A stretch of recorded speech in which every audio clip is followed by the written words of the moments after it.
Hello guys. तो मेरा नाम है लकी एंड जिसने भी मेरी चैनल के ऊपर डेली हुई पहली वीडियो देखी होगी उसको पता चल गया होगा, है ना।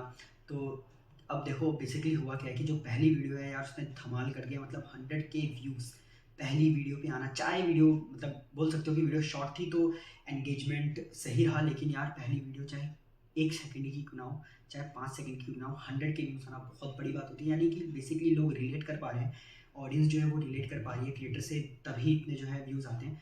तो यार उसी के बाद अब ये वीडियो आने वाली है ना। तो ये जो वीडियो है ना ये बेसिकली उसी जर्नी के ऊपर होगी, लेकिन थोड़ा इलेबोरेटिव वे में होगी, क्योंकि मैंने कमेंट्स पढ़े एंड कमेंट्स में मैक्सिमम लोग यही कहते हैं कि यार 1 मिनट में ही आपकी जो जर्नी है बेसिक आइडिया उसका लग पाया, लेकिन आप एक और बड़ी वीडियो बनाइए। मतलब कि हाँ, डेफिनेटली मैं लेंथ छोटी रखूँगा वीडियो की, लेकिन जर्नी के बारे में जो आइडिया है ना वो आपको पक्का लग जाएगा। जो भी बेसिक जर्नी थी ना मेरी, तो स्टार्ट करते हैं। देखो मेरा नाम लकी है ना, और बेसिकली मुझे डीयू कोटा यानी कि दिल्ली डोमिसाइल से जनरल ओपन सीट है ना, जनरल ओपन सीट मिली है मौलाना आज़ाद मेडिकल कॉलेज में, है ना, अलॉटमेंट लिस्ट के अकॉर्डिंग। एंड मेरा वहाँ पे एडमिशन भी अब जो है हो चुका है। तो ये जो हुआ है ये 3 साल बाद हुआ है, यानी कि मुझे 3 ड्रॉप लेने पड़े हैं, 1 साल 2 साल 3 साल, यानी कि मुझे 3 ड्रॉप लगे एक अच्छे कॉलेज में जाने के लिए।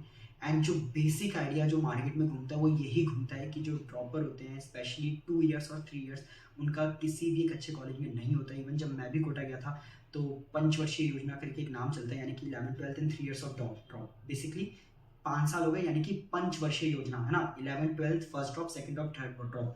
तो ये आपके 5 साल हो गए है ना, तो ये पंचवर्षीय योजना चलती है ना, जैसे हमारे मिनिस्टर वगैरह होते हैं उनकी पंचवर्षीय योजना होती है। तो यार कोटा में भी एक कहावत थी, जो पंचवर्षीय योजना में आता है ना उसका कभी कुछ नहीं होता।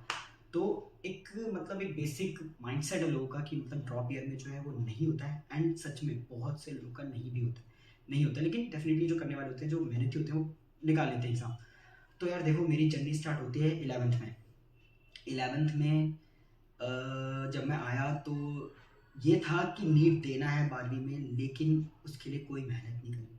देखो आपकी जो अप्रोच होनी चाहिए ना वो एमसीक्यू अप्रोच होनी चाहिए फ्रॉम स्टार्टिंग 11। अगर आप देना चाहते हो नीट है ना, एकदम से थ्योरेटिकल नहीं बन जाएगा। नीट एमसीक्यू बेस्ड है और आगे भी रहेगा। तो यार 11 से ही बेसिक आपकी एमसीक्यू अप्रोच स्टार्ट हो जानी चाहिए भाई, अगर आपको मतलब सच में एग्जाम उखाड़ना है नीट तो। लेकिन भाई 11th में भी कुछ नहीं किया, 12th में भी कुछ नहीं किया। इवन जब मैं अपने 12th के साथ जो अटेम्प्ट देते हैं, जब वो अटेम्प्ट दिया तो मुझे ये भी नहीं पता था कि मार्किंग स्कीम क्या है। बस मुझे ये आइडिया था कि भाई एक एग्ज़ाम देने जा रहा हूँ जिसमें +4 है -1 है। बेसिक मुझे ये आइडिया नहीं था कि बायो के जो क्वेश्चंस होते हैं ना, नंबर ऑफ क्वेश्चंस वो इक्वल टू होते हैं फिजिक्स प्लस केमिस्ट्री, ये भी नहीं पता था। नंबर ऑफ क्वेश्चन भी नहीं पता थे, मैं तो बस वहाँ आराम से कर रहा था, हाँ भाई क्वेश्चन आ रहे कर लेंगे कर लेंगे कर लेंगे। जब देखा 340 नंबर आए। देखो यार सबके मन में माइंडसेट होती है कि वो अपने स्कूल के टॉपर हैं, तो यार वो नीट में भी एक अच्छा जो है एक मुकाम हासिल कर सकते हैं, नीट या फिर किसी भी कॉम्पिटिटिव एग्जाम में। पर ऐसा होता नहीं है ना। मैं भी यही सोच के गया था भाई स्कूल में तो अच्छा कर ही रहे हैं, इधर भी कर लेंगे। जब 340 आए तो सही में औकात जो है वो पता चल गई थी। तो ये तो एक मेरी बेसिक जर्नी थी जो मैंने 12th के साथ जब एग्ज़ाम दिया, तो ये बेसिक चीज़ थी 12th के साथ जो दिया। लेकिन अब आता है फर्स्ट ड्रॉप की। तो यार फर्स्ट ड्रॉप जो मैंने लिया वो मैंने लिया आकाश जनकपुरी से, है ना। तो अब बेसिकली वहाँ हुआ क्या कि मैं चला गया एक्स्ट्रा में, यानी कि जो बुक्स थी जो मॉड्यूल्स थे, है ना। बुक्स डेफिनेटली एनसीईआरटी होती है, जिसको बायो में आपको करना होता है, वो 2 बुक है उन्हीं को करना होता है। लेकिन भाई मैंने सिर्फ आकाश की मॉड्यूल करी। इवन बायो के कितने तो ऐसे चैप्टर्स थे एनसीईआरटी से जो पढ़े ही नहीं, जो कि सबसे बड़ी मेरी मिस्टेक थी। मैंने सिर्फ मॉड्यूल्स को याद किया, और मॉड्यूल्स को याद करना ही सबसे बड़ी भूल होती है, क्योंकि भाई जो चीज़ तुम याद कर रहे हो ना उसी को तुम रिवाइज़ करोगे, है ना। तो वो रिवाइज़ नहीं होती है, मॉड्यूल्स रिवाइज़ नहीं हो पाते हैं बायो के लिए। तो भाई ये सबसे बड़ी गलती थी। तो जो मैंने फर्स्ट ड्रॉप करके दिया उसमें मेरे 470 बनाए। हालांकि फिजिक्स और केमिस्ट्री में अच्छा स्कोर था, लेकिन बायो नहीं भाई, नहीं डुबा थी क्या। वैसे तो फिजिक्स केमिस्ट्री में भी कोई कुछ खास स्कोर था नहीं। उसके बाद आती है भाई सेकंड ड्रॉप की बात। अब ये जो सेकंड ड्रॉप है ना, इसमें मेरा सब कुछ सही चल रहा था। मैं सीख चुका था कि मुझे क्या करना है, कैसे करना है, कितना टाइम किस सब्जेक्ट को देना है और कैसे मैनेज करना है। लेकिन भाई अब आ गया सेकेंड वेव ऑफ कोरोना।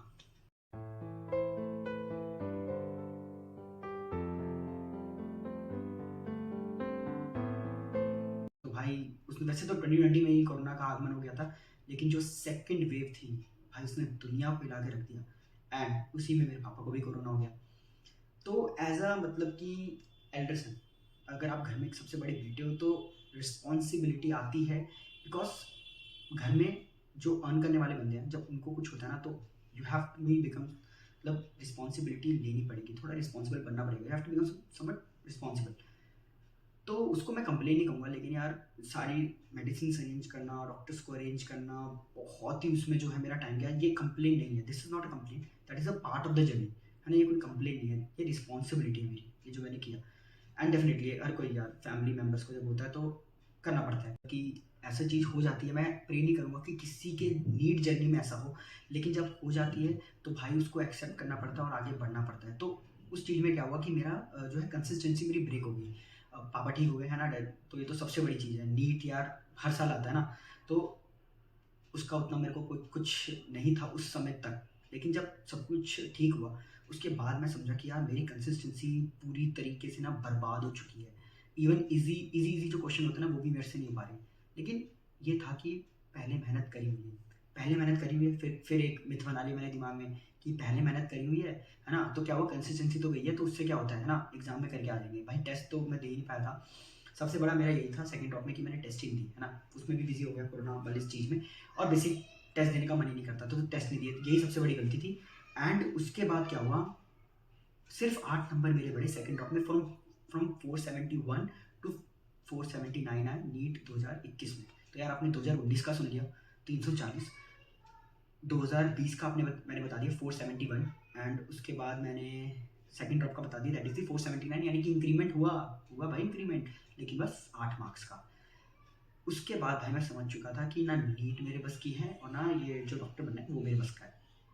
उसके बाद मैंने सोच लिया कि भाई अब किसी और लाइन में ना जाने का सोचते हैं, लेकिन दिमाग जो था वो मेरा उसी में चल रहा था, डॉक्टर डॉक्टर, मतलब समझ रहे हो ना कि यार इसी लाइन में जाना है, इसी लाइन में जाना है। वो जो चीज़ चल रही थी ना, उसने फिर मेरे को कहा कि यार बाहर का सोचते हैं ना, बाहर का देखते हैं, मतलब बाहर सस्ती एमबीबीएस हो जाती है। लेकिन फिर मैंने उसको भी सर्च किया तो पता चला कि उतना फ्रूटफुल नहीं होता है ना बाहर जाके करना। फिर मैंने सोचा कि भाई सब बंद करते हैं, कोटा जाते हैं। ये जो था ना मेरा, मुझे लगता है कि सबसे बेस्ट, मेरे लाइफ का सबसे बेस्ट डिसीजन था ये कोटा जाना, है ना। जब मैं कोटा गया, एलएन में मैंने एडमिशन लिया, है ना, तो फिर जो वहाँ का सिस्टम था ना वो मेरे को बहुत ही पसंद आया। हालांकि जो बायो की चीज़ थी ना वो अभी भी वहाँ खटक रही थी कि बायो एक्स्ट्रा पढ़ा रहे हैं, लेकिन एलएन की जो सबसे बड़ी चीज़, सबसे बढ़िया चीज़ जो थी एलएन की, वो ये थी कि आप कभी भी क्लास को छोड़ सकते हो। बस एक शर्त है कि सर के आने से पहले आप किसी भी क्लास को छोड़ सकते हो। अगर आपने वो टॉपिक पहले पढ़ रखा है, मतलब कुछ भी रीज़न हो सकता है। अब इसका ना बहुत लोग नेगेटिव वे में सोच सकते हैं कि है ना कभी भी क्लास छोड़ सकते हो, आओ ही मत फिर तो, है ना, फिर आने ही क्यों जब कोई भी क्लास छोड़ सकते हो तो। लेकिन भाई ये मेरे लिए तो बहुत बड़ी चीज़ थी, है ना, कि आकाश में ऐसा नहीं होता है कि आप क्लास छोड़ के बीच में जा सकते हो, बट एल में ऐसा था। एंड ये बहुत ही पॉजिटिव चीज़ थी मेरे लिए खासकर, क्योंकि मुझे बायो के लिए एक एक्स्ट्रा प्लेटफॉर्म चाहिए था, जो मैंने नीट पैक यूज़ किया बायो के लिए स्पेशली। तो यार उसको भी तो टाइम देना पड़ेगा ना, और उसका टाइम यार मैं अलग से थोड़ा ना लाऊंगा कि मैं यहाँ भी बायो पढ़ रहा हूँ फिर वहाँ भी। तो बायो को डेफिनेटली मैंने एनसीईआरटी का यूज़ करके, सर जो थे उनसे मैंने एनसीईआरटी ही समझी, एलएन के जो सर थे। लेकिन क्वेश्चन प्रैक्टिस अगेन एक बहुत बड़ा, मतलब बाहर के क्वेश्चन नहीं कर लेते तो एलएन के अकॉर्डिंग नहीं करे, मैं नीट प्रैप के जो थे वो क्वेश्चंस करे। और उसके लिए टाइम कहाँ से निकालता था, जो फालतू के चैप्टर्स चलते थे, एनिमल किंगडम बहुत लंबा उनको घिसते हैं, प्लांट डाइवर्सिटी, है ना, मतलब ऐसे चैप्टर जो एनसीईआरटी के बाहर ना आज तक आया ना आएगा, उसको मतलब एक्स्ट्रा करने का कोई फ़ायदा नहीं होता। तो वो क्लास मिस करके मैंने टाइम अपना नीट प्रैप को दिया, है ना। तो यार ये तो मतलब वो रह गए, मतलब कि मतलब ये तो वो गए जिनसे मैंने पढ़ा, है ना, मतलब ये तो कोचिंग वाली चीज़ हुई। लेकिन उसके बाद जो मेन भाई इंपॉर्टेंट रोल प्ले किया ना मेरे इस थर्ड ड्रॉप में, वो थे दोस्त भाई। मतलब भाई इतनी टेंशन होती है आपको थर्ड ड्रॉप में, लेकिन भाई 2 से 3-4 मिनट अगर बात भी कर लो ना भाई, एकदम लगता था भाई अपन तो बिल्कुल मस्त है। दोस्तों का जो था ना भाई सबसे इंपॉर्टेंट रोल रहा है, एलन का भी रोल था, दोस्तों का भी। मैं मतलब अगर टॉप प्रायोरिटी पे रखूँ, देखो पेरेंट्स तो हमेशा टॉप पे रहेंगे, लेकिन जो फ्रेंड्स है ना भाई, मेरे इस थर्ड ड्रॉप में मैं फ्रेंड्स को टॉप पे रखना चाहूँगा। पेरेंट्स तो हमेशा टॉप पे ही, हाँ, उसके बाद डेफिनेटली फ्रेंड्स, उसके बाद एलन, है ना, एलन। लेकिन यार फ्रेंड्स ने मतलब हर तरीके से, मतलब मैं जब मेरे 600 आए, 580 आए, तो उसमें भाई मैं रोने लगता था, बिकॉज यार सिलेक्शन नहीं होगा दिल्ली में। यार दिल्ली में मतलब आपको पता है कि कितना ज़्यादा कट ऑफ जो होता है दिल्ली में जाता है, तो पता लग जाता है कि नहीं होगा, है ना। और बाहर जाने का था नहीं, बाहर मतलब जाने यार ले लेंगे कॉलेज, लेकिन यार तो भी एक रहता है दिल्ली में लेना, दिल्ली के हैं तो। और दिल्ली का कट ऑफ तो भाई अलग ही लेवल का जाता है, तो भाई जब भी 580 या 600 भाई रोना शुरू, मैं तो शुरू। दोस्त तो थे उन्होंने ही भाई सँभाला कि भाई तेरा होगा लिख के देंगे। एक तो दोस्त ने मेरे को ऐसे बोल दिया भाई तेरा होगा लिख के देंगे। उस वक़्त भी लगा हाँ यार ये बोल रहा है ना तो पक्का कुछ सोच समझ के बोल रहा होगा। तो यार ये भी एक जर्नी का पार्ट रहा था। एंड उसके बाद मैं आपको बताता हूँ एक बहुत ही इम्पोर्टेंट जो इंसिडेंट हुआ कि 20 दिन रह गए थे, 20 से 25 दिन रह गए थे मेरे एग्ज़ाम में, नीट एग्ज़ाम में, और मैं कोटा में था। अब क्या होता है कि थोड़ा दिन उससे पहले आते हैं जब सेंटर को भरना होता है ना, तो उस वक़्त क्या था जोश था। सोचा था भाई कोटा में रहे हैं, कोटा से एग्ज़ाम देंगे। तो भाई जोश-जोश में सेंटर भर दिया कोटा और दूसरे नंबर पे पड़ा दिल्ली। लेकिन फिर बाद में फिर मेरे को समझ आया हाँ, देखो कोटा ना वैसे मिलता नहीं। पहली प्रेफ़रेंस गर्ल्स को दी जाती है ना, उसके बाद कोटा मिलता है लड़कों को। तो ये था कि भाई कोटा तो मिलना ही नहीं ना। फिर तो क्योंकि मैं बाद में समझ चुका था भाई, इतना ज़्यादा सैचुरेशन हो गया था, इतना ज़्यादा प्रेशर कि भाई घरवालों की ज़रूरत पड़ गई थी। तो मैं सोच रहा था कि कब मुझे सेंटर पता चले कि मेरा दिल्ली आया, मैं दिल्ली भागूँ। लेकिन भाई सेंटर दे दिया उन्होंने कोटा, है ना? तो मुझे पता चल गया कि भाई उन्होंने कोटा जो है सेंटर दे दिया। तो भाई क्या ही कर सकते थे, घर जाना ही था भाई, बहुत ज़्यादा सैचुरेशन लेवल लेवल मेरा हो चुका था। तो आप मानोगे नहीं, मैं 20 दिन पहले घर गया। 20 दिन पहले घर गया, है ना? घर पे सब कुछ बढ़िया से टेस्ट वेस्ट दिए, है ना? एक मतलब कि यार क्या होता है कि एक ही जगह बैठ के उसी चेयर पे वो सब कुछ बोरिंग सा लगने लगा था। एक ही जगह बैठना है, एक ही जगह वही सामने वो व्हाइट बोर्ड वही लिखते रहना, वही सब मतलब पागल हो गया था मैं। तो भाई उसी पागलपन को दूर करने के लिए मैं घर गया। 20 दिन पहले मैं निकल गया। उसके बाद ही मुझे पता चला कि भाई मेरा सेंटर कोटा है। मैं ये मान के गया था कि मेरा दिल्ली ही देंगे, लेकिन भाई दे दिया कोटा इन्होंने। फिर मैं 3 दिन पहले फिर वापस कोटा गया भाई एग्ज़ाम देने नीट का। सोचो भाई लोग मतलब 2-3 दिन पहले क्या कर रहे होते हैं और मैं भाई ट्रेन में बैठ के पोएम लिख रहा हूँ। क्या करूँ भाई? कोटा जाना है, दे दिया इतना दूर एग्ज़ाम, है ना? मतलब मेरी गलती थी, मान गया, लेकिन भाई जोश-जोश में मैं कहूँगा कि भाई जो भी कोटा जा रहे हैं ना भाई वो अपने स्टेट का ही डालना। तो भाई क्योंकि लास्ट तक यार ज़रूरत पड़ जाती है, मतलब आपको घरवालों की ज़रूरत पड़ जाती है। तो फिर भाई फिर मैं गया वहाँ कोटा एग्ज़ाम देने के लिए। 2 दिन पहले सोचो 2 दिन पहले लोग रिवीजन कर रहे होते हैं और मैं ट्रेन में ट्रैवल कर रहा था और पोएम लिख रहा था। तो भाई गया मैं वहाँ, लेकिन ये था कि हाँ भाई कर रखा है, सब कुछ कर रखा है तो हो जाएगा। उसके बाद फिर मैं जब एग्ज़ाम दे के आया, मैं ट्रेन में ही बैठा हुआ था, है ना? वहीं पर मेरा मेन कैलकुलेशन हुआ। तो वहाँ जब मुझे पता चला कि मेरे 690 बन रहे हैं ना, एनटी की दया से 680 हो गए वो। कोई बात नहीं, एनटी का भाई एनटी बहुत बड़ा मतलब छोड़ो। तो यार 680 हो गए, लेकिन उस समय में जब मैंने जोड़ा था तो मेरे 690 बन रहे थे। भाई उस समय मैं सोया ही नहीं। सोया नहीं भाई, अब क्या भाई 479 से 690 भाई, कोई विश्वास ही नहीं करेगा भाई। इतना कैसे हो गया भाई, मेरे को खुद विश्वास नहीं हो रहा, है ना? तो उसके बाद मैं सोया ही नहीं भाई, 2 दिन तक नींद ही नहीं आ रही कि क्या हुआ है, क्या हुआ है? फिर मैंने पता नहीं अपने टीचर्स वगैरह से बात की, उन्होंने कहा भाई हो गया है, हमने भी तेरे देख लिए वो मतलब तूने जो पेपर में टिक किया वो भी देख लिया भाई, हो गया है। उसके बाद विश्वास हुआ और उसके बाद जब रिजल्ट आया तो देखा 10 नंबर कम हो गए। उसके बाद मुझे लग भी नहीं रहा था, मैंने कहा भाई तू 10-20 काट ले, 30 काट ले, मेरे को इतना दे दे कि मेरे को बढ़िया कॉलेज मिल जाए, है ना? तो ये जो थी बेसिक जर्नी थी मेरी, है ना? कि कैसे मतलब ये सारी चीज़ें हुई, है ना? जितने भी टॉपर है ना भाई, अगर तुम करना चाहते हो ना तो तुम कर लोगे। बस ये बात ध्यान में रखना कि तुम कर लोगे, तुम हर चीज़ से गुजरोगे। देखो बहुत से लोगों ने मेरे को डील किया, how to deal with anxiety, how to deal with depression, pressure, peer pressure, है ना? भाई ये सारी चीज़ें ना खुद करनी होती है, कोई नहीं बता सकता। क्योंकि हर किसी का भाई जो मेंटल स्टेट होता है ना, उसका कैसे दिमाग काम कर रहा है वो अलग होता है। अगर वो बंदा बता रहा है तो वो अपने तरीके से, अगर मैं बताऊँ कि मैंने कैसे डील किया तो वो मैं अपने तरीके से बताऊँगा कि मेरा दिमाग कैसे वर्क करता है। लेकिन आप सभी लोग का जो ये वीडियो देख रहे हैं उन सबका दिमाग अलग तरीके से वर्क करता है, वो आपको खुद ही डील करना है। और आप इन सभी जो चीज़ें ना, चाहे एंजाइटी हो, प्रेशर, सॉरी मतलब डिप्रेशन, ये सब जो हो, एंजाइटी जो भी ये सब होता है ना यार, ये खुद ही डील करना पड़ता है। और इन्हीं सब से जब आप आगे निकलोगे तो ही आपको इतना बड़ा जो है मुकाम मिलता है। चाहे वो, ये तो एक कॉम्पिटिटिव एग्जाम की बात होगी, लेकिन लाइफ में भी आपको ये सब हैंडल हर मोड़ पे करना होगा और ये खुद करना होगा। आप हेल्प ले सकते हो पेरेंट्स की, है ना? लेकिन यार कोई कितना भी बोल दे, ये खुद ही करना होता है। जो लास्ट जो मेरा एक मैसेज है वो सभी नीट एस्पिरेंट्स के लिए है कि भाई यूट्यूब देखो, लेकिन यार बहुत से लोग ऐसे होते हैं ना, मतलब कि नीट क्रैक करते हैं उसके बाद यार वो अपनी बुक्स वगैरह मतलब लॉन्च करने लगते हैं भाई, वो तो। लेकिन देखो यार मैं बताता हूँ मैं अभी क्या हूँ, मैं सिर्फ अभी एक 12th पास स्टूडेंट हूँ। आज से होने वाली जब तक मुझे डिग्री नहीं मिलती है इसकी, तब तक भी मैं 12th पास ही रहूँगा। तो भाई किसी भी जब आप ऐसे बंदे को देखते हो जिसने भाई नीट क्रैक करा है ना, याद रखना भाई वो बस एक 12th पास स्टूडेंट है मेरी तरह, है ना? मैं भी एक 12th पास स्टूडेंट ही हूँ और जब तक मुझे डिग्री नहीं मिलती है मैं तब भी वही रहूँगा। मैं एक एनरोल हुआ हूँ कोर्स में, मैंने कोर्स पूरा नहीं किया है। 5.5 की एक बहुत बड़ी जर्नी है ये, मैंने सिर्फ एनरोल किया है, मैं सिर्फ एमबीबीएस में एनरोल हूँ, है ना? मेरा एडमिशन हुआ है अभी भी, लेकिन जब तक मेरे को डिग्री नहीं मिलती I am just a 12th pass student.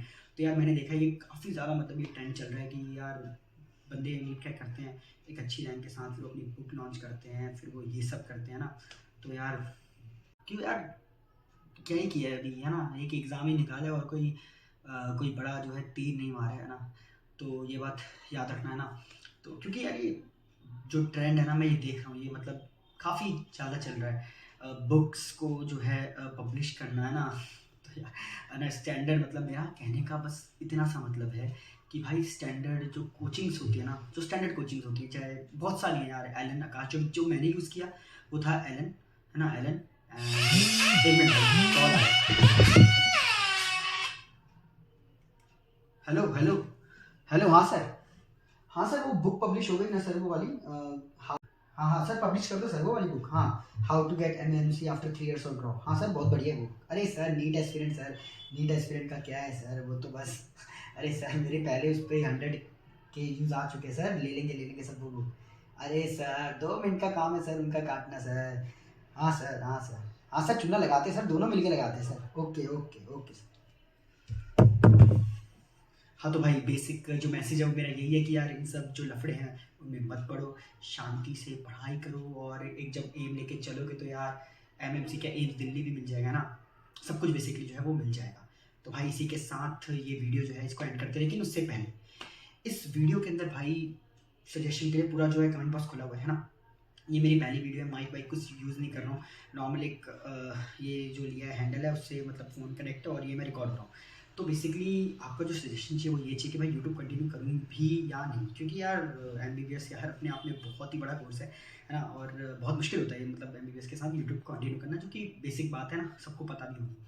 तो यार पहला सजेशन आप ये देख सकते हो कि कैसे जो है मैं इसे मैनेज कर सकता हूँ, मतलब यूट्यूब के साथ जो एमबीबीएस है उसे कैसे मतलब मैं मैनेज कर सकता हूँ। एक तो ये सजेशन दे सकते हो।